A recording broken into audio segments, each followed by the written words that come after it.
Hello, in this video, I'm going to go through all of the cards that I would include if I was going to build a Fire Lord Azula commander deck. I really want to focus on this ability that copies our spells. I imagine a deck that plays this card, copies the spells, casts and doubles a bunch of really powerful creatures, or a ton of instants and sorceries that build up a ton of mana and win with Crackle with power effects. So, Godelkin Orrery, you can cast spells as though they have flash, so then now during combat, while Fire Lord is attacking, you can cast a creature and get 2 copies of it. Cards like Cabal Ritual, you pay 2, but you get 3, and it's doubles to 6, or 5 double to 10.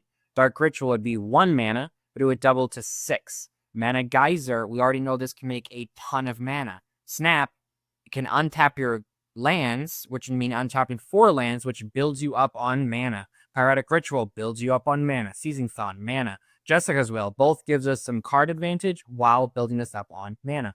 And if we don't want to lose those red mana that we can gain or any of our firebending effects, Ashlane Flame Dancer can hold on to that red mana, and every single time we cast or copy, which we're going to be doing, casting and copying instants and sorcery spells, we can discard and draw. If it's a second time it resolves, it deals 2 damage to each opponent and each creature they control, so it kills everything with toughness 2 or less. And if it's 3rd time, it adds more mana. And what do I want to throw that mana into? I want to throw that mana into Electro Dominance, dealing X damage to any target.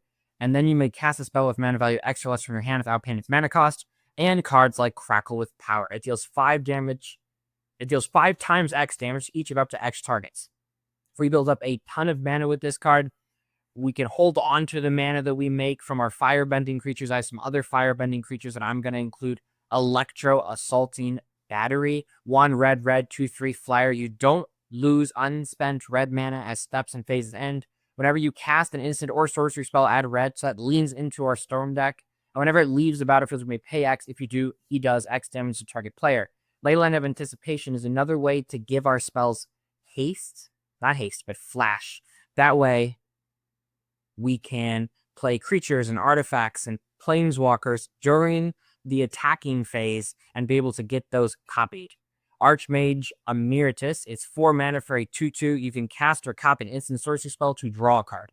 That's how we're going to chain together all of these ramping cards that are going to build us into our Electro Dominance.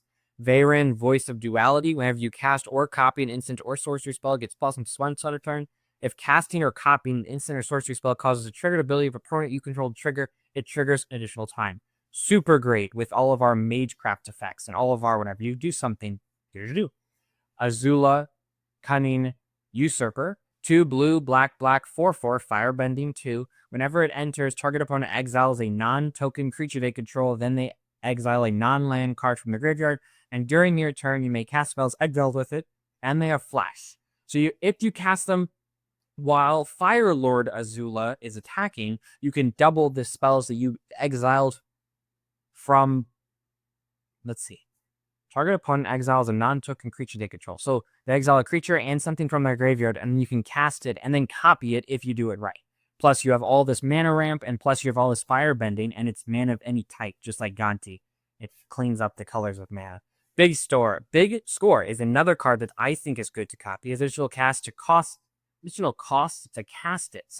You discard a card, then you draw 2 cards and create 2 treasure tokens. You only have to pay that additional cost 1 time, I believe, if it's copy. So then you would just discard 1, draw 4, make 4 treasures, which again is ramping you. It's repaying you all 4 that you just put into it, plus all of the extra you get on top of that. Burgi, God of Storytelling. I just care about the front side here. Whenever you cast a spell, add red. Until end of turn, you don't lose this mana as steps and phases end. Born Upon a Wind is another way to give our spells flash so that we can cast our creatures. Chaos Warp is a great spell to copy. The owner of target permanent shuffles it into their library, then reveals the top card of their library. If they permanent card, they put it onto the battlefield. You can destroy 2 things this way. Demand Answers is an instant already. You can sacrifice an artifact or discard a card to draw 2 cards. The Mana Tutor is a great card to copy, and it's an instant sorcery spell. Dual Caster Mage. When it enters, it copies something. So if you cast this while it's attacking, you get 2 of these, and then it copies something twice, which is great.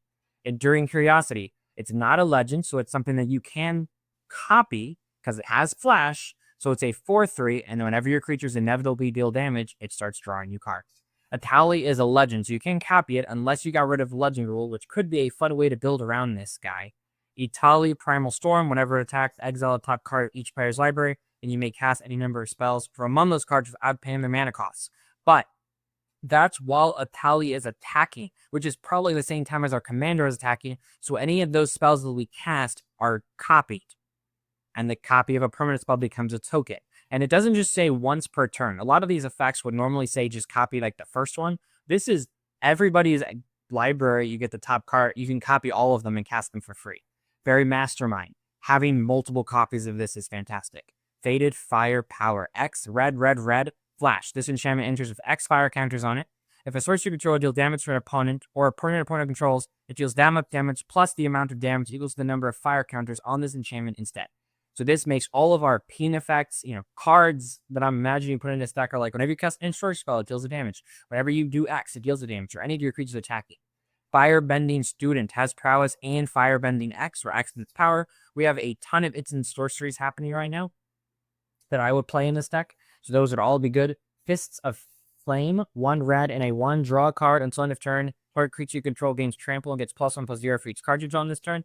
Great card to put targeting Firebending Student for just by itself drawing 2 cards and then giving some pluses.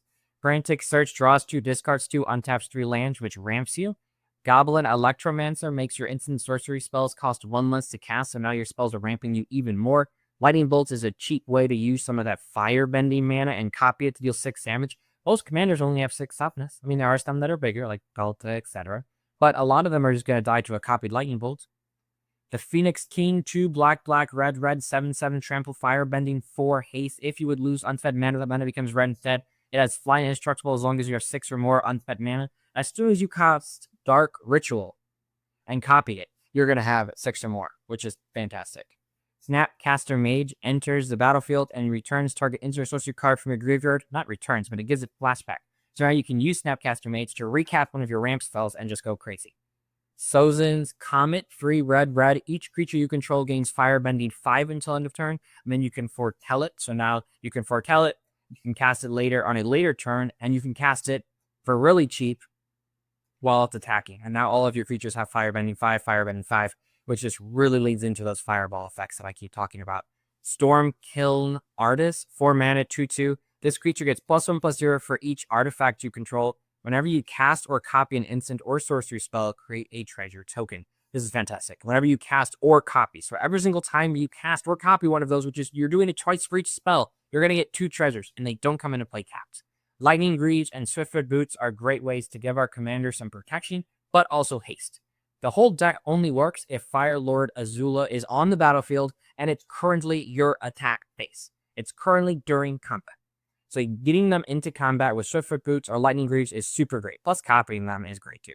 The last Adni Kai, I hope I said that right, for 1 and a red, target creature you control fights target creature an opponent controls. If the creature the opponent controls dealt excess damage this way, add them with red. You don't lose them here. Another possible ramp spell. Unexpected Windfall is another ramp spell. Additional cast to cast this spell. Discard a card. Draw 2, make 2 treasures. Valley Flood Caller, you may cast non-creature spells as though they had flash. Now all of your sorceries have flash. Whenever you cast a non-creature spell, birds, frogs, otters, and rats you control get +1/+1. Untap them. But I really just like the idea of giving our non-creature spells flash.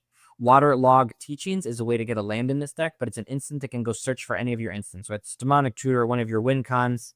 Lots of great options. Zuko Firebending Master, 1 a red for a 2/2 first strike, Firebending X, where X is the number of experience counters you have. Whenever you cast a spell during combat, you get an experience counter. Guess what? We're going to be doing a lot of that. Emergent Zone is a flexible land. We are playing 3 colors, so playing lands to tap for colorless is maybe a little bit suspicious. But for 1 and a tap, you can sack it. You may cast spells this turn as though they had flash. You can just let us do our thing for 1 turn. You can give Fire Lord Unblockable, which is great. You can just have that on a land and protect it because it's not going to get blocked and die. Mistrise Village can make sure the next spell can't be countered. Now, I don't know the rules, but I can imagine a world where you can, the next spell can't be countered, and then as you're copying it, that spell also can't be countered. A judge can let me know down below, but Shizo Death Storehouse is just another way of giving target legendary creature fear. So now, Your Fire Lord can only be blocked by artifact creatures and block creatures, and it's another way to protect it. Those are all the cards that I would include if I was going to build a Fireball Crackling with Power based Fire Lord Azula deck. I hope you enjoyed it. If you did, let me know your thoughts on how you're going to build this commander in the comments below. I hope you have a good rest of your day, and may your top decks be ever in your favor. Thank you.